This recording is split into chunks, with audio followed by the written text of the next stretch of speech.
Halo semua, apa kabar? Semoga teman-teman sehat-sehat ya. Dan jangan lupa buat patuhi terus protokol kesehatan. Anyway, karena ini video pertama aku, kenalin, aku Marlina Nur, mahasiswa S1 Akuntansi 2020 Universitas 11 Maret. Dan aku bakalan menganalisa dan membahas mengenai proses rekrutmen di masa pandemi berdasarkan artikel Regeneering the Recruitment Process. Nah, jadi nih teman-teman, dalam artikel dijelaskan bahwasanya proses rekrutmen di suatu perusahaan seketika berubah. Wah, kenapa tuh? Nah, hal ini disebabkan karena adanya dampak dari pandemi COVID-19 ini.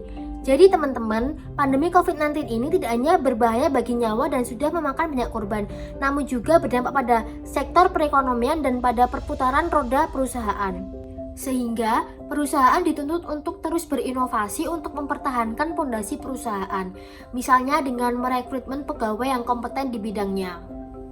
Nah, salah satu kunci utama untuk menentukan sumber daya manusia yang berkompeten dan profesional melalui tahap-tahap proses rekrutmen, seleksi, training and development calon pekerja. Nah, untuk mencari calon pekerja sendiri yang berkualitas dan profesional tidaklah mudah. Perusahaan memiliki kewajiban untuk memilah-milah mana pegawai yang sesuai dengan kualifikasi perusahaan. Nah, dalam hal ini, rekrutmen merupakan langkah awal yang dilakukan oleh perusahaan untuk mendapatkan sumber daya manusia yang sesuai dengan kualifikasi yang dibutuhkan oleh perusahaan. Nah, rekrutmen sendiri ada dua jenis loh. Yang pertama yaitu ada e-rekrutmen dan yang kedua yaitu ada rekrutmen tradisional. Yang pertama yaitu ada e-rekrutmen. E-rekrutmen menggunakan media internet, salah satunya dengan situs website untuk melakukan perekrutan tenaga kerja. Hal ini dianggap lebih efektif dan efisien, dan juga didukung oleh adanya internet dan juga teknologi, sehingga tidak ada kelemahan jarak jauh antara pelamar dan juga organisasi ataupun perusahaan yang membutuhkan tenaga kerja. Di Indonesia sendiri, rekrutmen online bukanlah merupakan hal yang baru loh. Contohnya saja pada perusahaan yang sudah go public di bidang perbankan misalnya. Pada umumnya, cara melamar dengan mengisi riwayat hidup pada situs web yang sudah disediakan. Walaupun nih ya, metode ini dianggap lebih mudah dan lebih efisien, namun jangan mengabaikan metode tradisional juga ya. Dan juga metode ini bukan merupakan salah satu alat ataupun metode yang digunakan untuk pengrekrutan. Dan jangan lupa untuk menggabungkan antara keseluruhan strategi rekrutmen dan juga seleksi ya. Nah, itu tadi e-rekrutmen. Nah, sekarang apa sih rekrutmen tradisional itu? Nah, jadi rekrutmen tradisional merupakan rekrutmen yang menggunakan sumber-sumber yang kurang didukung oleh teknologi modern dan masih menggunakan sumber-sumber eksternal seperti media cetak, media gambar, ataupun suara. Seperti penggunaan iklan dalam brosur, radio, televisi, maupun media lainnya. Selain itu, menggunakan agen tenaga kerja, rekomendasi dari pegawai yang sedang bekerja, lembaga pendidikan, dan lain-lain. Dengan metode tradisional, pelamar harus menyerahkan seluruh persyaratan yang digunakan untuk melamar secara langsung, secara tertulis, dan tidak secara online. Dalam arti lain, berarti pelamar harus datang secara langsung ke tempat yang akan ia lamar. Nah, itu tadi mengenai penjelasan dua jenis rekrutmen. Nah, peneliti membuat identifikasi bahwa ada 3 tren yang membuat taktik rekrutmen tradisional menjadi usang. Yang pertama yaitu adanya kemajuan teknologi yang membuat perusahaan lebih mengutamakan teknologi dibandingkan dengan sumber daya manusia. Mengapa demikian? Karena dianggap teknologi lebih efisien waktu dan biaya.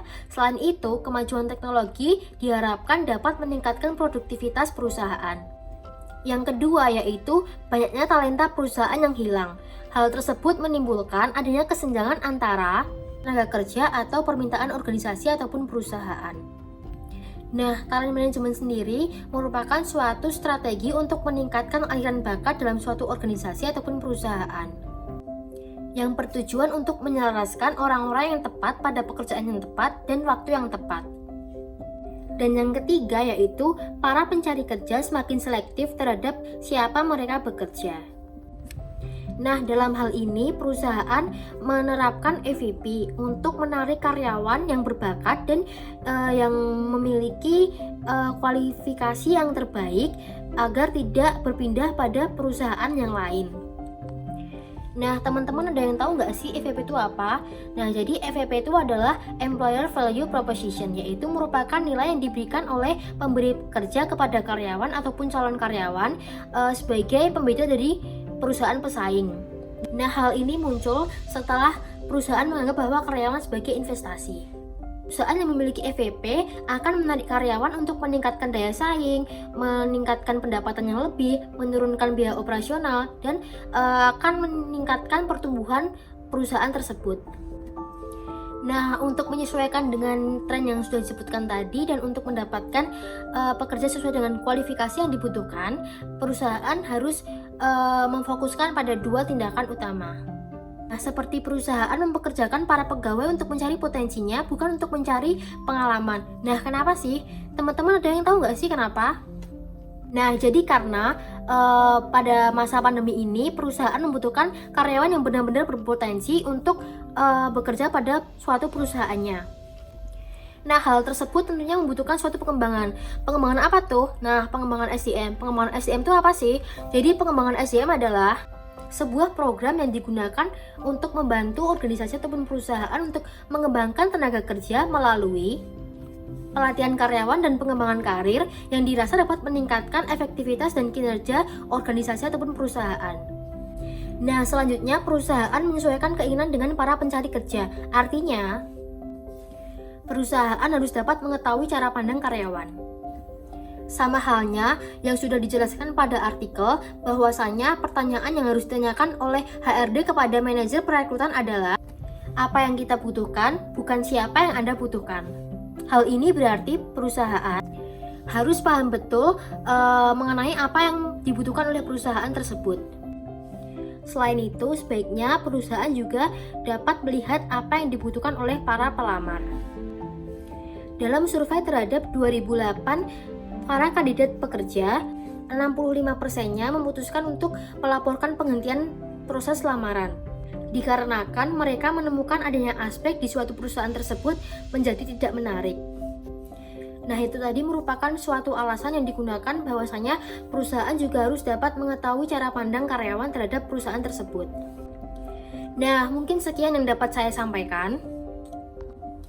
Jika ditanya apakah Anda setuju dengan isi artikel tersebut, jawabannya ya, saya setuju, dikarenakan di masa saat ini, masa globalisasi, kita dituntut untuk menguasai teknologi dan mengingat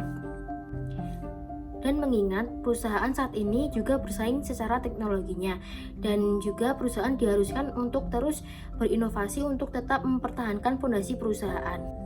Selain itu, e-recruitment dianggap lebih efektif dibandingkan dengan rekrutmen tradisional dikarenakan mungkin mengurangi penyebaran rantai COVID-19. Dikarenakan semua dilakukan dari rumah. Nah, tapi sadar gak sih teman-teman bahwa COVID-19 ini tidak hanya berdampak negatif, tetapi juga memiliki dampak positif. Nah, apa sih dampak positifnya? Yaitu salah satunya yaitu kita bisa lebih berinovasi, berkreasi untuk bertahan di masa yang sekarang ini. Nah, sekian pembahasan dari saya. Jika ada salahnya mohon dimaafkan ya. Jangan lupa like, comment, and subscribe. See you guys.